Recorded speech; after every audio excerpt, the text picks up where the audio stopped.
ایک بدو آیا نبی علیہ الصلوۃ والسلام کے پاس، فرمایا یا رسول اللہ مجھ سے غلطی ہو گئی، میں نے روزے کی حالت میں اپنی بیوی سے تعلق بنا لیا افطار کے بعد رمضان کی رات میں۔ تو فرمایا اچھا تو کوئی بات نہیں، تم ایک کام کرو کہ 60 مسکینوں کو کھانا کھلا دو، کفارہ ادا کر دو۔ اللہ اکبر۔ نبی علیہ السلام جب مدینہ گئے ہیں تو مسلمانوں کو 2 اللہ نے نعمتیں دی۔ جب نبی علیہ السلام مدینہ گئے کون سی 2 نعمتیں؟ ایک تو بیت اللہ کو قبلے کا درجہ عطا فرما دیا۔ اس سے پہلے قبلہ جو تھا بیت المقدس کی طرف منہ کر کے نماز پڑھتے تھے، اللہ نے مکہ مکرمہ میں اپنے گھر کو قبلے کا درجہ عطا فرما دیا۔ دوسری نعمت رمضان المبارک کا یہ مقدس مہینہ اللہ تبارک و تعالیٰ نے عطا فرمایا۔ اور پھر اگر اب رمضان کی بات کر لیں، رمضان میں بھی پچھلی امتوں سے زیادہ اللہ کے نبی علیہ الصلوۃ والسلام کو اور 2 نعمتیں عطا فرما دی جو آج ہمارے کام آ رہی ہیں۔ پہلی امتیں روزہ کیسے رکھتی تھی پتہ ہے کچھ؟ نہیں پتہ نا۔ پہلی امتوں میں جب روزہ رکھا جاتا تھا، روزہ 24 گھنٹے کا ہوتا تھا۔ شام کو افطاری کے وقت پہلی امتوں میں جب شام کو افطاری ہو جاتی تھی، افطاری کرنے کے بعد جب جس بندے کی آنکھ لگ گئی تو اس کا اگلا روزہ شروع ہے۔ پہلی امتوں میں جب جس کی آنکھ لگ گئی اس کا اگلا روزہ شروع ہے۔ مثال کے طور پہ مغرب کی وقت افطار کیا، افطار کرنے کے بعد نماز پڑھنے کے بعد عشاء کے درمیان اونگ آ گئی، آنکھ لگ گئی تو بس دوسرا روزہ شروع ہو گیا ہے۔ جب تک جاگ رہے ہیں بس تبھی تک افطار کا وقت ہے، جیسے ہی نیند آئی، جیسے ہی اونگ آئی تو دوسرا روزہ شروع ہو جاتا تھا۔ نبی علیہ الصلوۃ والسلام کے دور میں جب رمضان فرض ہوا تب بھی ایسا ہی تھا۔ ہمارے اللہ کے نبی صلی اللہ علیہ وسلم کریم رسول ہیں۔ ایک بدو آیا نبی علیہ الصلوۃ والسلام کے پاس، فرمایا یا رسول اللہ مجھ سے غلطی ہو گئی، میں نے روزے کی حالت میں اپنی بیوی سے تعلق بنا لیا افطار کے بعد رمضان کی رات میں۔ تو فرمایا اچھا تو کوئی بات نہیں، تم ایک کام کرو کہ 60 مسکینوں کو کھانا کھلا دو، کفارہ ادا کر دو۔ تو اس نے کہا یا رسول اللہ میں تو خود مسکین ہوں، میں خود بڑا غریب آدمی ہوں، میں 60 لوگوں کو کھانا نہیں کھلا سکتا ہوں۔ تو نبی علیہ الصلوۃ والسلام نے فرمایا اچھا پھر ایسا کرو، تم اس کے بدلے میں 60 روزے رکھنا۔ کہنا یا رسول اللہ ایک روزے میں اتنا بڑا کام ہو گیا، 60 روزوں میں کیسے میں اپنے آپ کو سنبھالوں گا، 60 میں کیا ہوگا میرے ساتھ؟ فرمایا اچھا پھر ایسا کرو 60 یتیموں کو کچھ نہ کچھ کھانے کے لیے دے دو، اپنے روزے کا کفارہ ادا کر دو۔ یا رسول اللہ میں تو میرے پاس خود کھانے کے لیے کچھ نہیں۔ نبی علیہ السلام نے کہا بیٹھ جا۔ اتنی دیر میں ایک صحابی آئے، کھجوریں لائے بہت ساری، یا رسول اللہ صدقے کی ہیں، فرمایا اسی کو دے دو، یہ محتاج ہے، ضرورت مند ہے۔ جب اس بندے کو دے دی فرمایا جا مدینہ منورہ میں جا کے بانٹ دے اور تیرے روزے کا کفارہ ادا ہو جائے۔ تو نبی علیہ الصلوۃ والسلام کی منت کر کے کہنے لگا یا رسول اللہ مدینے میں مجھ سے بڑا مسکین کوئی نہیں ہے، یہ مجھے ہی عطا فرما دے۔ تو لکھا ہے محمد رسول اللہ صلی اللہ علیہ وسلم اتنا مسکرائے اس کی اس بات کو سن کے کہ یہ فدیہ دینے کے لیے اسے کھجوریں دی ہیں، یہ بھی اب دوسروں کو دینے کے لیے تیار نہیں، کہہ رہا یا رسول اللہ یہ بھی مجھے ہی دے دو۔ ایک صحابی حضرت قیس ابن سریمہ رضی اللہ تعالیٰ عنہ اونٹ چراتے ہیں، اونٹ چرا کے جب شام کو گھر پہ پہنچے، مغرب کے وقت افطار کا وقت ہوا، پانی پی کے روزہ کھولا، بیوی کو پوچھا کچھ کھانے کے لیے ہے؟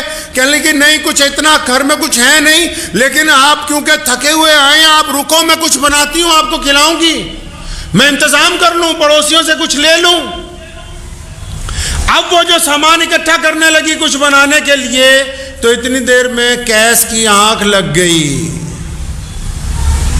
تو جب قیس رضی اللہ تعالیٰ عنہ کی آنکھ لگ گئی، ان کی بیوی آئی کھانا لے کے، تو اس نے کہا قیس بہت بڑی ہلاکت ہے تیرے لیے، مطلب پریشانی ہو گئی، تیری تو آنکھ لگ گئی، دوسرا روزہ شروع ہو گیا ہے، دوسرا روزہ شروع ہو گیا ہے۔ یہ ان لوگوں کے لیے واقعات سنا رہا ہوں وہ جڑے افطاری اتنا کرتے جدا ولیمے جی آئے ہون ماں دے پتر ہے سارے دے سارے ہی بھی یہ سحری ہے، کوئی ولیمہ تھوڑی ہے۔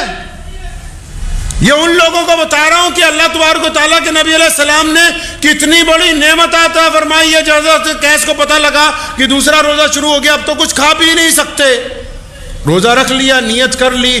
ظہر کے وقت جب مسجد نبی صلی اللہ علیہ وسلم میں گئے، بھوک کی شدت کی وجہ سے، کیونکہ لگاتار افطاری کے بعد نہ افطاری ہوئی نہ سحری ہوئی، دوسرا روزہ شروع ہو گیا، جب وہاں گر گئے، بے ہوش ہو گئے، نبی علیہ الصلوۃ والسلام نے وجہ معلوم کی تو فرمایا یا رسول اللہ کیونکہ اس کی آنکھ لگ گئی تھی، دوسرا روزہ شروع ہو گیا، قیس کو موقع نہیں ملا افطار کا نہ سحر کا۔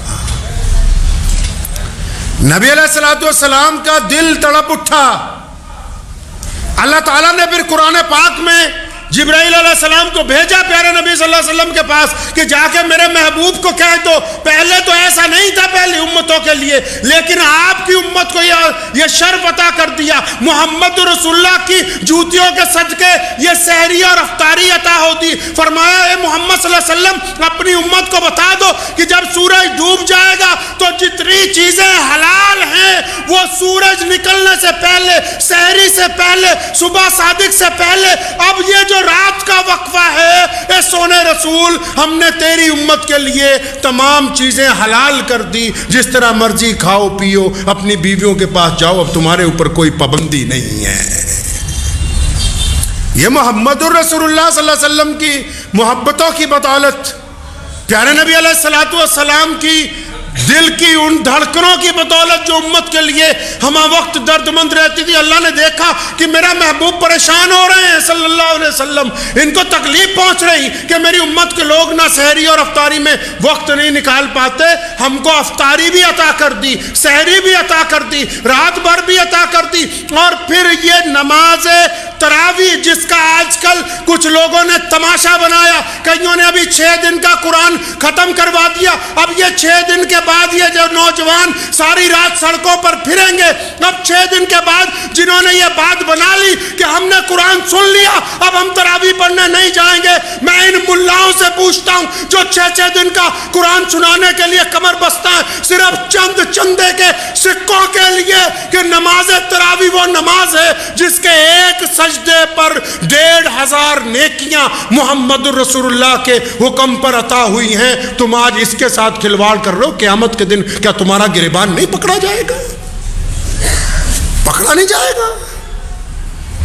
2 نعمتیں رسول اللہ صلی اللہ علیہ وسلم کی جوتیوں کے صدقے عطا ہوئی ہیں مسلمانوں کو، سحری عطا ہوئی، نماز تراویح عطا ہوئی۔ کون سی امت ہے پہلے جن کو تراویح عطا ہوئی؟ یہ محمد الرسول اللہ کی امت ہے جن کو تراویح کی نماز عطا کر دی گئی، اور پھر اتنی عظمت والی نماز، اتنی برکت والی نماز، اتنی شان و شوکت والی نماز کہ ایک سجدہ کتنے سیکنڈ کا ہے تراویح میں؟ ایک سجدہ زیادہ سے زیادہ 3 سیکنڈ کا، 4 سیکنڈ کا، 5 سیکنڈ کا، ایک سجدے کے اوپر 1500 نیکیاں محمد الرسول اللہ نے فرمایا کہ عطا ہوں گی، تو اس سے بڑی دولت آج سے پہلے کسی امت کو نہیں ملی ہے۔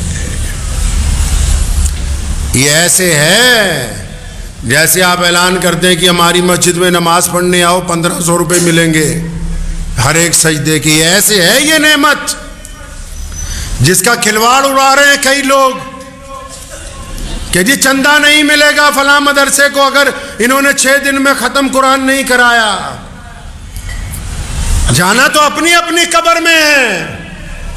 محمد رسول اللہ صلی اللہ علیہ وسلم کے سامنے قیامت والے دن پیشی ہونی ہے۔ مسلمانوں کی 2 پیشیاں ہیں، اکثر میں کہا کرتا ہوں مسلمانوں کی 2 پیشیاں ہیں، تمام کائنات کے لوگ اللہ کے آگے جواب دے ہیں، مسلمان اللہ کے آگے بھی جواب دے ہیں، محمد الرسول اللہ صلی اللہ علیہ وسلم کے آگے بھی جواب دے ہیں۔ 2 نعمتیں اللہ تبارک و تعالیٰ نے کتنی خوبصورت عطا فرمائی، کتنی پیاری نعمتیں، سحری عطا فرما دی، اور اس کے بعد نماز تراویح عطا فرما دی۔ اتنی بڑی نعمت کی ہر سجدے پہ یار 1500 نیکیاں، ہر ایک سجدے پہ 1500 نیکیاں، 40-45 منٹ میں ایک پارہ مکمل ہو جاتا ہے، ہر ایک سجدے پہ نیکیاں، کندھے سے کندھا جوڑ کے کھڑے ہونے پر نیکیاں، امام کا کہنا ماننے پر نیکیاں، امام کے پیچھے رکوع اور سجدہ کرنے کی نیکیاں، اجتماعیت کو برقرار کرنے کی نیکیاں۔ رمضان المبارک میں اس سے بڑی عظمت اور ہو کیا سکتی ہے مسلمانوں کے لیے؟ مجھے امید ہے کہ آپ کو یہ ویڈیو پسند آئی ہوگی۔ اگر پسند آئی ہو تو یہ آپ اپنے دوستوں کے ساتھ شیئر کریں اور اس چینل کو سبسکرائب ضرور کریں۔